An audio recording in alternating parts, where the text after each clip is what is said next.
स्मिता सिंह। दोस्तों, आज हम फिट इंडिया हिट इंडिया कार्यक्रम में बात करेंगे खास मुद्दे की। जैसा कि आप सभी को पता है, दिवाली नज़दीक है। दिवाली के समय में खास तौर पर दिक्कत होती है अस्थमा के मरीजों को। पूरी दुनिया में अस्थमा के 300 मिलियन पीपल्स हैं, इस समस्या से ग्रसित हैं और दिन पर दिन इस समस्या के मरीजों में इजाफा हो रहा है, गिनती बढ़ रही है इनकी। ऐसे में बहुत ज़रूरी है कि ये जाना जाए कि अस्थमा के कारण क्या होते हैं, लक्षण क्या होते हैं, समय पर पहचान हो सके ताकि निदान संभव हो। इसी समस्या के कारणों को जानने के लिए, लक्षण जानने के लिए, निदान जानने के लिए और दिवाली के समय में क्या प्रिकॉशन रखें अस्थमा के मरीज, ये तमाम बातें जानने के लिए आज हम पहुंचे हैं फरीदाबाद के मेट्रो हॉस्पिटल, जहां हम बात करेंगे रेस्पिरेटरी मेडिसिन के हेड हैं डॉक्टर लवलीन मंगला जी। सर, बहुत बहुत स्वागत है आपका। धन्यवाद जी, धन्यवाद। तो चलिए दोस्तों, जानते हैं कि यदि आपके घर में कोई अस्थमा से ग्रसित है, अस्थमा का मरीज है, तो इन दिनों में खासतौर पर दिवाली के आसपास कैसे आप उनका ख्याल रखें। और यदि आपको ये नहीं पता कि अस्थमा क्या होता है, कारण, लक्षण, निदान क्या हो सकते हैं, तो ये पूरा वीडियो ध्यान से देखिए ताकि आपको इस समस्या को समझने में आसानी हो सके। तो सर, जैसा मैंने अभी बताया दर्शकों को कि हम अस्थमा पे बात करेंगे, तो सबसे पहले मैं यही जानना चाहूँगी कि अस्थमा के बारे में आप सरल सी परिभाषा, एक डेफिनेशन हमारे दर्शकों को बताएं कि अस्थमा होता क्या है। अस्थमा को ना हम हिंदी में कहते हैं, जिसको बहुत कॉमन लैंग्वेज में कहा जाता है दमा। इसमें ज़्यादातर जो सबसे पहले हम लोग मानते हैं कि जिसको सांस फूल रही हो, सांस लेने में कई बार एक आवाज़ आती है सीटी की तरह, जो वीजिंग जिसको हम लोग कहते हैं, इस तरह के जो मरीज हों जिनको मौसम बदलने में बार बार सांस की दिक्कत हो रही है और जब लगातार बढ़ती रहे तो वो लगातार सी हो जाती है और इनहेलर्स लेते रहते हैं, इस तरह के मरीजों को हम दमा जो लोकल लैंग्वेज में कहा जाता है। लेकिन खाली ऐसा नहीं है कि जिसको सांस फूल रही है उसी को ही दमा है। कुछ लोगों को खांसी भी होती है, कुछ लोगों को बार बार निमोनिया हो रहा है तो उनको भी हो सकता है कि दमा हो। तो खांसी, सांस लेने में समस्या और बार बार निमोनिया होना, इस तरह के मरीजों को हम दमा के बारे में परिभाषा में डाल सकते हैं। लेकिन उसके लिए हमें क्लिनिकल जजमेंट, कुछ पीएफटी के टेस्ट वो सब चाहिए होते हैं। लेकिन फिर भी बहुत कॉमन है, जैसे कि आपने बताया 300 मिलियन केसेस हैं, ये बहुत बड़ा नंबर है। लेकिन क्या 300 मिलियन लोग हॉस्पिटल पहुंच रहे हैं या डॉक्टर्स को सही से इलाज ले पा रहे हैं? ये बिल्कुल नहीं है। और ये तो आंकड़े हैं कि 300 मिलियन पीपल्स हैं जिनके बारे में हमें पता है। इसके अलावा जिनको ये मालूम ही नहीं है कि अस्थमा क्या होता है। जैसे कोई इंसान है जिसको समस्या होती है, खांसी आती है, सूखी खांसी आती है, सांस लेने में दिक्कत होती है, लेकिन वो कभी अस्पताल गया ही नहीं, कि उसे ये सब आम बातें लगती हैं। तो ये वो नंबर है जो सरकारी आंकड़ों में है कि 300 मिलियन लोग हैं। इसके अलावा भी लोग हो सकते हैं। तो ज़रूरी है कि आप इस समस्या को जानें। क्या अस्थमा एक ही तरह का होता है या अस्थमा के भी प्रकार होते हैं? अस्थमा के भी बहुत प्रकार होते हैं। अभी तो आजकल के में ईजनोफिलिक अस्थमा होते हैं, न्यूट्रोफिलिक अस्थमा होते हैं, किसी को हम लेट ऑनसेट अस्थमा कहते हैं, किसी को अर्ली अस्थमा कहते हैं, जो अर्ली बच्चों में ज़्यादा पाया जाता है, 17-18 साल तक में रहेगा। फिर कुछ होता है जिनको 40 के बाद शुरू होता है। मोटापे की वजह से भी अस्थमा उसका होता है, उसको हम ओबेसिटी रिलेटेड अस्थमा कहते हैं। जिनमें ईजनोफिल बढ़े उसको ईजनोफिलिक अस्थमा, जिसमें न्यूट्रोफिल बढ़े उसको न्यूट्रोफिलिक अस्थमा कहते हैं। ये अलग अलग तरह की और अलग अलग तरह के इनके इलाज होते हैं। सबसे ज्यादा खतरनाक कौन सा अस्थमा या दमा होता है? सबसे ज्यादा खतरनाक वो अस्थमा होता है जिसका इलाज ठीक से नहीं लिया गया है। वो जो आपने बताया कि जैसे मरीज बार बार बोलता है कि खांसी हो रही है। एक ये बहुत टिपिकल सिचुएशन है हमारी कंट्री में। मुझे मौसम बदलने में खांसी होती है, वो खांसी जी मेरी महीने, 2 महीने, 3 महीने तक चलती रहती है, वो अपने आप सही हो जाती है। उसके लिए लोग अलग अलग तरह के कॉफ सिरप, अलग अलग तरह के इंजेक्शन कुछ ना कुछ लेते रहते हैं और आप धीरे धीरे देखोगे वो खांसी की ड्यूरेशन वो बढ़ती चली जाएगी और वो धीरे धीरे आपकी सांस में बदलती। और हमारे इंडिया में तो बहुत ज्यादा है कि हर घर में डॉक्टर्स हैं, तो डॉक्टर की सलाह जरूरी लोग नहीं समझते। ज़्यादातर मरीज किस अस्थमा की चपेट में आते हैं? आपने देखा बहुत डिफरेंट अस्थमा होते हैं। तो एक कोई एज ग्रुप होता है कि ये वाले एज ग्रुप के मरीज इस अस्थमा के शिकार होते हैं, ये एज ग्रुप इसका ज़्यादा शिकार होता है, ऐसा कुछ? इसमें जो मानते हैं हम, जो जैसे कि मैंने पहले बताया, जैसे अर्ली ऑनसेट अस्थमा हो गया, जो कि बच्चों में शुरू होगा या फिर और उसके बाद 20-25 साल तक वो खत्म हो जाता है। लेकिन ऐसा जरूरी नहीं है। कुछ इसमें परसेंटेज लोग होते हैं जिनको बाद में जब 40-50 की उम्र होती है उनको दोबारा से अस्थमा के एपिसोड शुरू हो जाते हैं। तो इस तरह के जो पेशेंट्स हैं उनमें चांसेस थोड़े खराब होने के ज़्यादा होंगे। फिर कुछ हमारे पास जैसे दवाइयाँ, जैसे ईजनोफिलिक अस्थमा है, उनके पास कुछ हमारे पास बायोलॉजिकल थेरेपीज हैं, तो उनमें रिकवर चांसेस अच्छे हैं। लेकिन जैसे न्यूट्रोफिलिक अस्थमा है उनके पास हमारे पास बहुत ज़्यादा अभी थेरेपीज, इस तरह की बायोलॉजिकल थेरेपीज अभी अवेलेबल नहीं है। हाँ, फ्यूचर में शायद अवेलेबल हो जाए, तो उनको हम थोड़ा ज़्यादा खतरनाक मानते हैं। लेकिन कुछ इसके रेड फ्लैग साइंस होते हैं अस्थमा में, जैसे कि अभी कभी आप आईसीयू में भर्ती हो गए अस्थमा की वजह से, कभी आपको खून आ रहा है, कभी आपको निमोनिया हो गया अस्थमा की वजह से, तो इसका मतलब आपका जो अस्थमा है वो डेंजरस रूप लेता जा रहा है। अच्छा, एक और चीज़ मैं आपसे जानना चाहूँगी कि अस्थमा अभी हम अब पिछले 10-1 साल में ज़्यादा सुनने में आता है अस्थमा। बहुत सारी नई नई बीमारियां अभी जैसे जैसे हम लोग और मॉडर्न होते जा रहे हैं, विकसित होते जा रहे हैं, बहुत सारी बीमारियां और निकल कर सामने आ रही हैं। अस्थमा के मरीज धीरे धीरे बढ़ रहे हैं। कारण क्या है? सिर्फ पोल्यूशन एक कारण है या और भी कुछ रीजंस हैं? देखिए, एक कारण ये नहीं है कि पहले भी ये बीमारियां होती थी। हाँ। मैं तो आपसे ये कहूंगा कि चेस्ट स्पेशलिस्ट सब लोग अब जानने लग गए हैं, वरना कोविड के बाद की भी चेस्ट एक लोग हैं भी जो खांसी के लिए अलग से डॉक्टर साहब होते हैं जो चेस्ट को देखते हैं। उससे पहले भी आप पुरानी अपनी कितनी अमिताभ बच्चन की मूवी देख लीजिए, इनहेलर का यूज कितना दिखाया जाता था, और मूवी में वही चीज ज्यादातर दिखाई जाती है जो कॉमन होती है।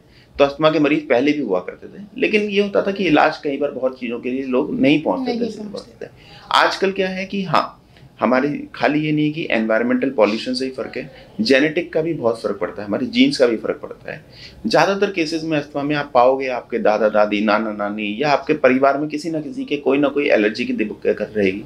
साथ में जैसा पॉल्यूशन बढ़ता चला जा रहा है उसकी वजह से डेफिनेटली हमारे केसेस बढ़ रहे हैं। मैं बिल्कुल कहूँगा कि हमारे केसेस बढ़ रहे हैं, लेकिन केसेस पहले भी बहुत थे और अब गति भी काफी तेजी से बढ़ती जा रही है। जेनेटिक जो है, मतलब आनुवांशिक हिस्ट्री जो है वो ज्यादा मायने रखती है। बाकी एनवायरमेंटल इश्यूज तो हैं ही। अच्छा, एनवायरनमेंट की जब बात आई है तो अभी दिवाली बहुत नज़दीक है, दिवाली आ रही है, और हमारा इस मुद्दे को लेकर ये कार्यक्रम बनाने का मकसद भी यही है कि अस्थमा के मरीज दिवाली के समय में अपना कैसे ध्यान रखें। तो यदि किसी को अस्थमा है, दिवाली के मौसम में माहौल जब बदलता है, हवाएं बहुत जहरीली जैसी महसूस होने लगती हैं, आम लोगों को होती हैं, अस्थमा के मरीजों की तो बात ही अलग है। तो क्या प्रिकॉशंस उस टाइम पर रखें, खासतौर पर वो लोग जिन्हें ये पता ही नहीं है कि उन्हें अस्थमा है? मैं दोबारा कहूँगा, अगर आपको सांस की दिक्कत होती है, अगर आपको खांसी है लगातार, अभी आपको निमोनिया हुआ है, तो आपको अस्थमा होने के चांसेस हैं। तो एक बार अपने किसी भी स्पेशलिस्ट को एक बार आसपास जो भी है उसको एक बार जरूर दिखाएं कि आपको अस्थमा तो नहीं है। और अगर आपको पता है कि ऐसा सीजन ऐसा खराब हो रहा है तो अपनी दवाइयाँ जो भी आपकी अस्थमा की अगर आप नहीं ले रहे हैं तो उनको शुरू कराइए। कुछ प्राणायाम होते हैं, एक्सरसाइजेज होती हैं, ब्रीदिंग एक्सरसाइज जैसे हो गई, उनको आपको करना चाहिए। तीसरा, आपको फ्रूट्स वेजिटेबल जो एंटीऑक्सीडेंट है उस तरह की चीज़ें आपको खानी चाहिए। अपनी हेल्थ का आपको खुद ही ध्यान रखना पड़ेगा। अगर आप डॉक्टर के पास ठीक से सही टाइम पे आप उसको नहीं दिखाओगे, ये बीमारी आपकी बढ़ती चली जाएगी। आपके नहीं दिखाने से, नहीं छुपाने से ये कोई बीमारी अपने आप खत्म नहीं होगी। अगर आप स्मोकिंग करते हैं तो उसको बंद करिए, दवाइयाँ रेगुलर लेनी है। कुछ वैक्सीनेशंस होती हैं जैसे इन्फ्लुएंजा की, निमोकोकल की, वो वैक्सीन आप पहले लगवा सकते हैं। और एक चीज़ से ध्यान रख सकते हैं कि जब आप बाहर जा रहे हैं, जब आपको पता है मौसम खराब होने वाला है और मेरे लंग्स से दिक्कत है, आप सब लोगों ने कोविड के टाइम में मास्क पहने हैं, आप इसको कंटिन्यू कर सकते हैं। और आपने ध्यान भी दिया होगा कि आपके कोविड में टाइम में जब आपने मास्क लगा रखे थे, पॉल्यूशन बेहतर था, तो आपके इस तरह के सिम्टम्स कईयों के तो खत्म ही हो गए थे और कईयों के बहुत कम हो गए थे। लेकिन बहुत सारे लोग बोलते हैं कि हमें अस्थमा है, हम मास्क नहीं लगा पाते। वो इसलिए लगा पाते हैं क्योंकि उनकी जो अस्थमा में क्या होता है कि जो आपकी जो सांस की नली है, एक ध्यान रखिए कि सांस की नली है, एक पतली सी नली है जिसमें से ऑक्सीजन आप मान लीजिए कि रोज की 10 लीटर जा रही है, वो सूज गई है और वो उसमें से पूरी हवा नहीं जा रही, उसमें 5 लीटर दी जा रही है। तो 5 लीटर आप खींचोगे, उसको जोर लगाओगे तो आपको यहाँ पे छाती में दर्द, कुछ आपके ऊपर लगा दूंगा तो आपको लगेगा सफोकेशन हो रही है। तो आप मास्क नहीं लगा पा रहे हैं तो इसका मतलब आपके अस्थमा अभी चल रहा है, आपको समस्या हो रही है, या आपकी नाक बंद है, कहीं ना कहीं आपके अंदर जो पाइप है उसमें कहीं ना कहीं रुकावट है। आप उसका इलाज शुरू कराइए, आप मास्क भी पहनना शुरू कर दोगे, आप दवाई ठीक से लोगे तो। अच्छा, एक और चीज़ मैं आपसे जानना चाहूँगी कि किसी को अस्थमा है, लंबे समय से ट्रीटमेंट चल रहा है, क्या निदान संभव है? पूरी तरह खत्म हो सकती है ये समस्या? देखिए, अगर मैं बहुत क्लियरली बताऊंगा, अस्थमा के लिए कोई भी आप दवाई ले लीजिए, कभी ये पूरी तरह से निदान नहीं होता इसके लिए, लेकिन इसको हम कंट्रोल रख सकते हैं, कंट्रोल कर सकते हैं। तो इसमें हमेशा हम बोलते हैं कंट्रोल करने के। आप कई लोग मेरे से पूछ लेते हैं कि ये तो खत्म ही नहीं होगी तो इलाज लेने का क्या फायदा है? क्या आप शुगर की दवाई नहीं लेते? आप बीपी की दवाइयाँ नहीं लेते हो? क्या आप हार्ट की दवाइयाँ नहीं लेते हैं? तो इसके साथ ऐसा भेदभाव क्यों कर रहे हैं? उनकी भी तो आप दवाई लेते हैं जी। तो आप इसकी भी दवाई लीजिए, कंट्रोल रखिए।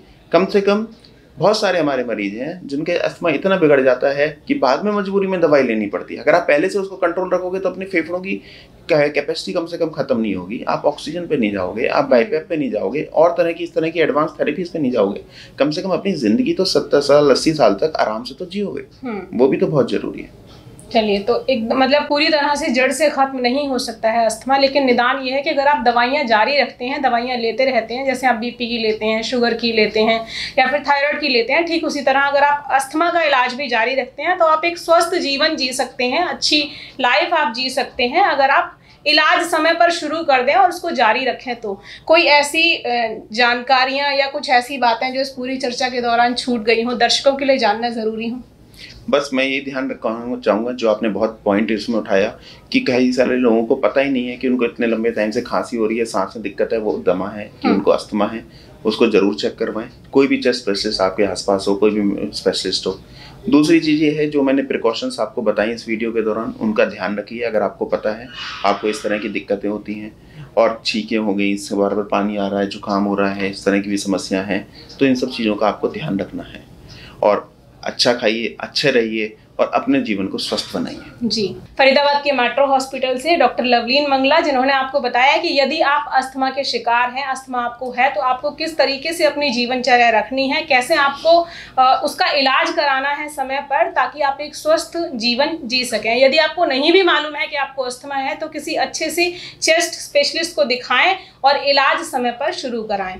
सर, बहुत बहुत शुक्रिया आपका ये तमाम जानकारियां देने के लिए। थैंक यू जी, थैंक यू, धन्यवाद। तो दोस्तों, आज के कार्यक्रम में आपने जाना कि अस्थमा किस तरीके की समस्या है। सांस संबंधी एक समस्या है, सांस की नली में सिकुड़न आना, फिर छाती में जकड़न महसूस होना, ये एक आम लक्षण है। खांसी आ सकती है आपको, सीजनल जुकाम होना, बहुत सारे लक्षण आपको बताए हैं डॉक्टर लवलीन मंगला ने, जिनको आप ध्यान में रखें। और अगर आप ऐसा महसूस करते हैं कि आपके साथ ये समस्या है तो समय पर किसी डॉक्टर को ज़रूर दिखाएं।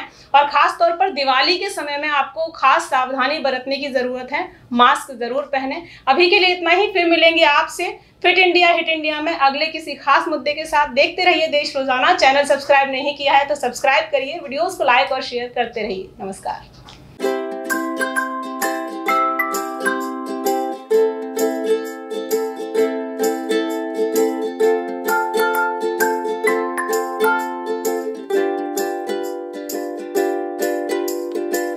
हमारे साथ जुड़े रहने के लिए देखते रहिए देश रोजाना का YouTube चैनल।